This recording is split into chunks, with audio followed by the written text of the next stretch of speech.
கடந்து போனாலும் கலைந்து போகாத நினைவுகள். நினைவுகள் நிஜமில்லை என்று தெரிந்தும் மறக்காத நினைவுகள்.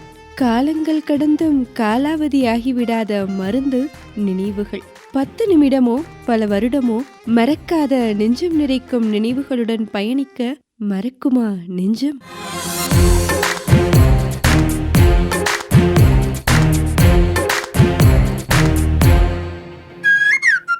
கண்முன் காட்சிப்படுத்திய மறக்காத உணர்வுகளின் மனம் நிறைக்கும் திரை ஓவியங்களின் நீண்ட பயணத்தில் ஒவ்வொரு மைல்கல்லையும் மறக்காத நெஞ்சங்கள் இந்த திரைப்படத்தையும் மறந்திருக்க முடியாது. 1961ஆம் ஆண்டு அதிர்தி சுப்பாராவ் இயக்கத்தில் KV மகாதேவன் இசையில் வெளிவந்த இந்திய தமிழ் மொழி நாடக திரைப்படம் எல்லாம் உனக்காக.